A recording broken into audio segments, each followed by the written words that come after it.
जैसे addition theorem में हमने देखा था, एडिशन थ्योरम क्या रिप्रेजेंट करता था? Probability of occurrence of at least one event.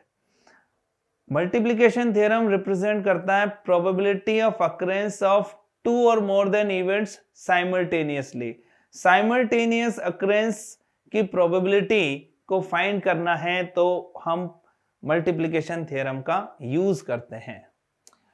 Let A and B any two events, then simultaneous occurrence of both the events A and B is denoted by PA intersection B, PAB, और इसको हम ऐसे भी represent कर सकते हैं PA and B। ये भी एक नोटेशन होता है, इससे भी इसको डिनोट किया जा सकता है PA and B। इतने तरीके से हम इसको बता सकते हैं। And P A by A intersection B is equal to P A into P B by A. देखिए जो हमने अभी यहां पर देखा था कंडीशनल प्रोबेबिलिटी, कंडीशनल प्रोबेबिलिटी क्या था? P A by B is equal to P A intersection B upon P of B, ये था। इसी को जब क्रॉस मल्टीप्लाई कर देंगे तो हमें ये रिजल्ट मिल जाएगा, ठीक है। और ऐसे ही हम ये भी लिख सकते हैं P B into P A by B. अब ये क्वेश्चन के ऊपर डिपेंड करता है कि कौन सा इवेंट पहले अकर हो चुका है। सपोज ए अकर हो चुका है, ए पहले हो रहा है तो P A into P B by A आएगा, और अगर पहले बी हो चुका है तो P B into P A by B, where P B is not equal to 0। तो ये जो है ये इस तरीके से हमें मल्टीप्लिकेशन थ्योरम मिलता है। हम चाहें तो उसका प्रूफ भी देख सकते हैं। अभी इसमें कंसिडर कर लिया एस को सैंपल स्पेस, ठीक है, और उसमें n एलिमेंट्री इवेंट्स हैं, ये हमने कंसिडर कर लिया। m1 m2 and m be the number of elementary events favourable to a b and a intersection b respectively, ये कंसिडर किया। तो P ऑफ A क्या आएगा? P ऑफ A, यहां पर दो इवेंट्स हैं A और B, ठीक है। तो A के फेवरेबल इवेंट्स हैं M1, तो प्रोबेबिलिटी A के अकरेंस की प्रोबेबिलिटी हो गया M1 बाय M, ऐसे PB हो जाएगा M2 बाय M, और P इंटरसेक्शन B हो जाएगा M बाय N। ये आ गया यहाँ पर। फिर से वही बात, M1 का मतलब ये रीजन नहीं है, M1 में M भी इंक्लूडेड है, ठीक है। ऐसे M2 में भी M इंक्लूडेड है पहले से ही। Since M1 elementary events are favorable to A, out of which M are favorable to B, therefore P B by A क्या आएगा? P B by A मतलब A हो चुका है तब B अकर हो, ठीक है। A हो चुका है तो A के टोटल इवेंट्स कितने हैं? M1, उसमें B के एलिमेंट्स कितने हैं? वो जो कॉमन पार्ट आएगा M by M1। Similarly P A by B आएगा M बाय M2। अब P A इंटरसेक्शन B हम देखें तो P A इंटरसेक्शन B मतलब M बाय N। अब इसको M1 से मल्टीप्लाई डिवाइड कर दिया।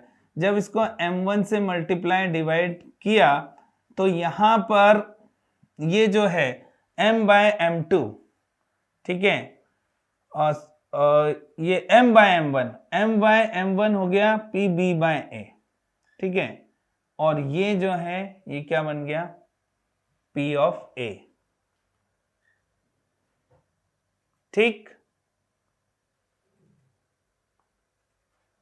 अब यहां से ये हमें मिल गया। हम चाहें तो M2 से भी मल्टीप्लाई कर सकते थे, जैसे यहां, हाँ बाद में यही बताया, M2 से मल्टीप्लाई किया तो अब यहां पर जो है P A बाय B जो है M बाय M2 है ये, और ये बन गया PB। बहुत आसान प्रूफ है इसका। और वैसे भी कंडीशनल प्रोबेबिलिटी से हम जानते ही हैं, कंडीशनल प्रोबेबिलिटी था P A by B equal to P intersection B upon PB, तो जस्ट हमने इसको क्रॉस मल्टीप्लाई कर दिया। तो ये है मल्टीप्लिकेशन थ्योरम। इसमें हमें ध्यान रखना है P A इंटरसेक्शन B को P A इंटू PB नहीं लिखना है, ये हम अगले सेगमेंट में देखेंगे जब डिपेंडेंट इंडिपेंडेंट इवेंट्स देखेंगे। जब तक ये इंफॉर्मेशन हमें नहीं मालूम है कि वेदर इवेंट्स आर डिपेंडेंट और इंडिपेंडेंट, तब तक हम P of A intersection B को PA इंटू PB नहीं लिख सकते हैं। हमेशा अगर हम ऐसा लिख रहे हैं PA into P B by, तो वो हमेशा ही करेक्ट होगा, ठीक है, क्योंकि हमने वहां पर कंडीशनल प्रोबेबिलिटी का यूज किया है। अब कुछ क्वेश्चंस के थ्रू इसको समझते हैं। A bag contains 10 white and 15 black balls. 2 balls are drawn in succession without replacement. What is the probability that first is white, second is black? ये क्वेश्चन है। अब जो व्हाइट बॉल्स हैं वो टोटल है 10 और जो ब्लैक बॉल्स हैं वो है 15, ठीक है। 2 balls are drawn in succession without replacement. What is the probability that first is white and second is black ball? ठीक है, विदाउट रिप्लेसमेंट हो रहा है। 2 balls are drawn in succession without replacement, तो बॉल्स को हम ड्रॉ कर रहे हैं 1 by 1 यहां पर, और first is white, second is black. तो इवेंट ए हमने ये कंसिडर कर लिया, first drawn ball is white या is of white color, और B हो गया second drawn ball is black। तो हमें फाइंड करना है P A इंटरसेक्शन B, ठीक है। तो इसको कैसे लिखेंगे? पहली बॉल जो है वो कौन सी है? व्हाइट है, और सेकंड ब्लैक है, तो पहली व्हाइट आ गई है, तब फिर ये सेकंड बॉल ब्लैक बॉल होना चाहिए। तो इसको ऐसा लिखेंगे PA into P B by A। तो फर्स्ट बॉल व्हाइट है, इसकी प्रोबेबिलिटी क्या होगा? 10 बाय 15। अब उस बॉल को, इसमें एक जो इंफॉर्मेशन है विदाउट रिप्लेसमेंट, ये ध्यान रखना है, वापस से बॉल को रखा नहीं है। अब उस बैग में टोटल बॉल पहले 25 कितना 25, ओके हाँ, टोटल बॉल था 25, इसमें ये 25 आएगा, ठीक है, क्योंकि टोटल बॉल तो 25 है यहाँ पर, तो 10 बाय 25। तो अब बैग में नंबर ऑफ बॉल्स 25 नहीं है, अब 24 है, ठीक है, लेकिन ब्लैक बॉल्स तो अभी भी 15 है, तो इंटू 15 बाय 24। अब इसको सॉल्व कर लेंगे। तो ये आ जाएगा 1 बाय, ये हो गया 6 का 4, 1 बाय 4 इस क्वेश्चन का आंसर हो जाएगा। और क्वेश्चन से समझते हैं।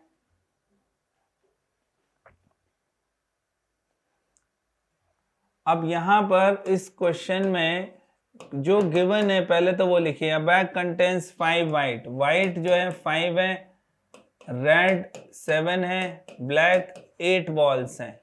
If 4 balls are drawn 1 by 1 without replacement, ध्यान रखिए वो विथ रिप्लेसमेंट है, विदाउट रिप्लेसमेंट है, ठीक है, तो यहाँ विदाउट रिप्लेसमेंट है। Find the probability of getting all white balls. देखिए अब सिस्टमेटिकली कैसे करना है, क्योंकि बोर्ड एग्जाम में रिप्रेजेंटेशन का भी मीनिंग होता है। तो देखें यहाँ पर हमने ये कंसिडर किया इवेंट ए को, फर्स्ट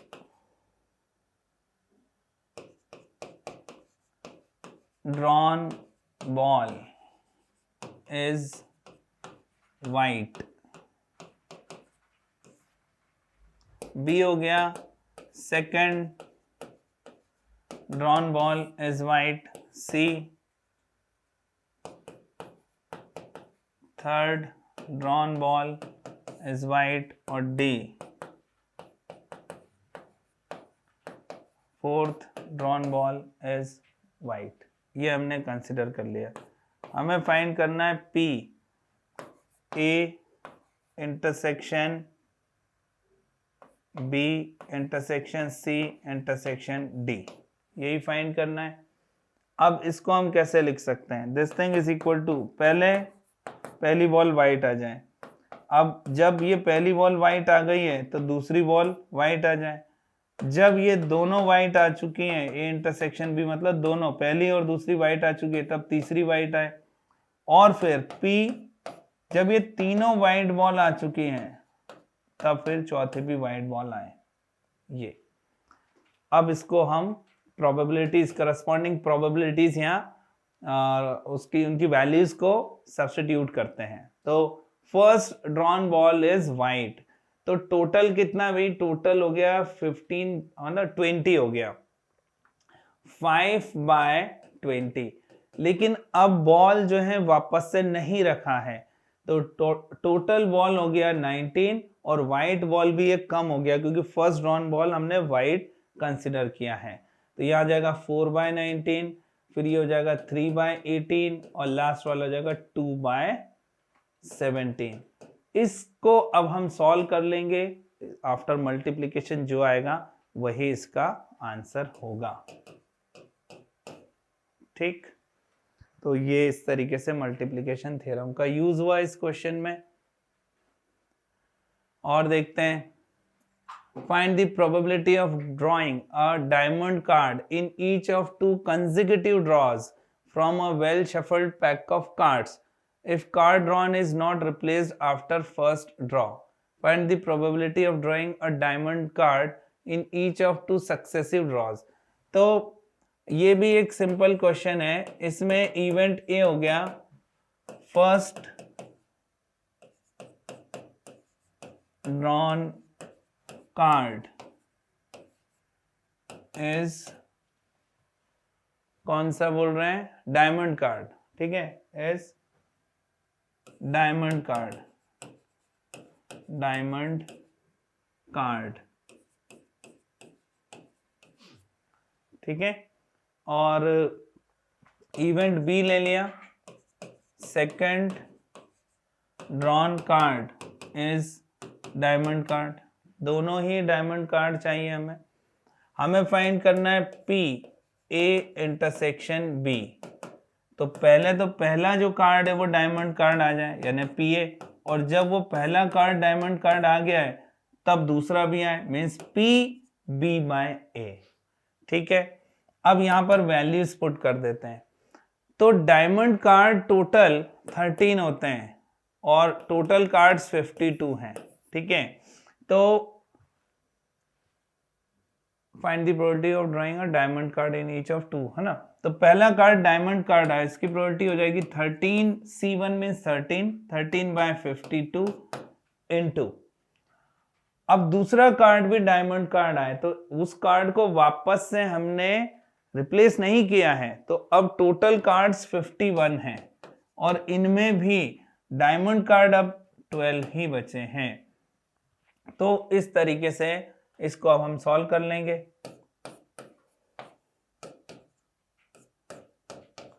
तो फाइनल आंसर आ जाएगा 1/17। तो इस तरीके से इस क्वेश्चन को हमने सॉल्व किया। और क्वेश्चंस देखते हैं।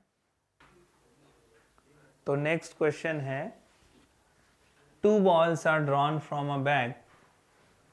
2 balls are drawn from a bag containing 2 white, 3 red and 4 black balls, one by one without replacement. What is the probability that at least one ball is red? तो अब यहाँ पर इसमें, इस क्वेश्चन में हमें दे रखा है वाइट बॉल जो है, total number of white balls 2 है, रेड बॉल्स 3 है, ब्लैक बॉल्स 4 है। और what is the probability that at least one ball is red. अब कम से कम एक बॉल रेड हो। तो यहां पर जो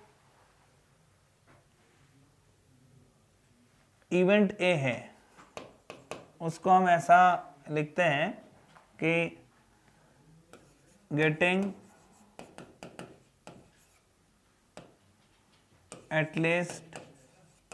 at least one red ball.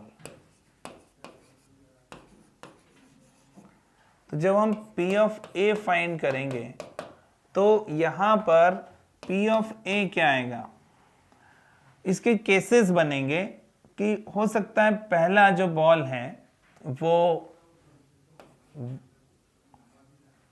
Getting a red ball, है ना, पहला वाइट बॉल हो और दूसरा रेड बॉल हो, ऐसा हो सकता है, या फिर पहला रेड हो और फिर वाइट हो सेकंड। अभी एक रेड बॉल की कंडीशंस हम देख रहे हैं, हो सकता है ब्लैक रेड हो या फिर रेड ब्लैक हो। ये हुआ एग्जैक्टली वन रेड बॉल, ठीक है। और फिर एक और केस बनेगा, दोनों के दोनों ही रेड बॉल्स हमें मिल जाए, फर्स्ट ड्रॉ में भी रेड, सेकंड में भी रेड। अब सॉल्व कैसे करेंगे, बहुत आसान है। देखिए फर्स्ट बॉल जो है वो वाइट आ जाए, तो वाइट के आने की प्रोबेबिलिटी 2/9, 2/9।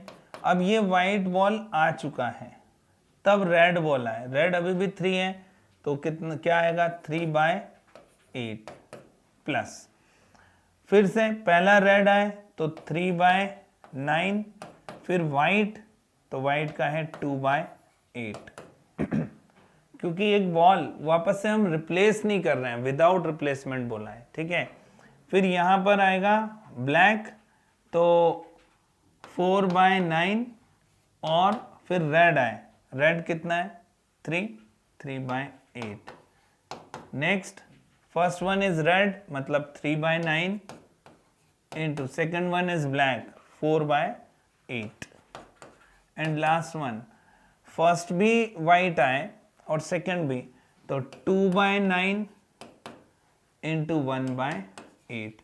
अब यहां पर इसको कैंसिल आउट नहीं करना है कभी भी, ये एलसीएम आ जाएगा, 9 इंटू 8, ये हो गया एलसीएम, ठीक है। अब ये कितना आ गया, 6 + 6 + 12 + 12 + 2, ठीक है। ये 6 6 12 12 2। अब इसको हम सॉल्व कर लेंगे तो हमारा आंसर आ जाएगा। तो ये कितना हो गया, यहाँ पर 12 18 20 30 38 38/9 इंटू 8, और फिर इसको हम सिंप्लीफाई कर लेंगे और ये आ जाएगा 4, तो 19/36, ये हमारा आंसर आ जाएगा। इस तरीके से ये क्वेश्चन हमने किया, मल्टीप्लिकेशन थ्योरम का एक और क्वेश्चन। अब एक और क्वेश्चन है यहाँ पर, a consignment of 15 bulbs contains 4 defective, the bulbs are selected at random 1 by 1 and examined.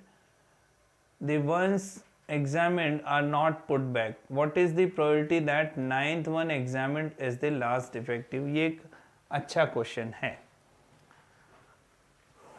तो इसको कैसे करेंगे। तो यहाँ पर सबसे पहले तो ये देखिए कि टोटल 15 बल्ब्स हैं, 4 डिफेक्टिव हैं, डिफेक्टिव बल्ब्स वो 4 हैं, तो नॉन डिफेक्टिव 11 हो गए, ठीक है। नॉन डिफेक्टिव बल्ब्स हो गया 11। 15 बल्ब्स कंटेन्स 4 डिफेक्टिव, 4 अलग से नहीं है, उसी में से 4 हैं। अब क्या कर रहे हैं हम, एक एक करके बल्ब्स को निकाल रहे हैं और चेक कर रहे हैं कि वो सही है या नहीं है, और चेक करने के बाद उनको वापस उसमें नहीं रख रहे हैं, उसको अलग रख रहे हैं, ठीक है। What is the probability that 9th one examined is the last defective? 9th one जो है वो लास्ट डिफेक्टिव होना चाहिए, ठीक है, ये बात है। तो इवेंट ए हम ये ले लेते हैं, event A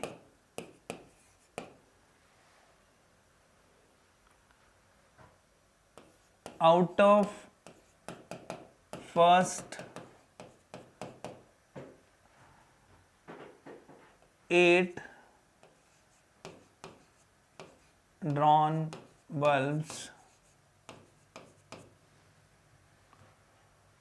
3 are defectives, 3 are defectives, 3 defective आ गए उसमें। और इवेंट बी है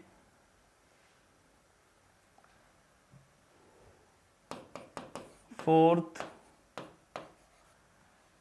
और 9th, है ना, 9th one,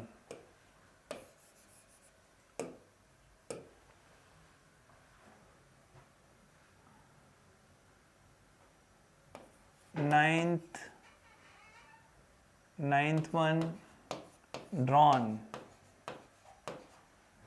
bulb is defective,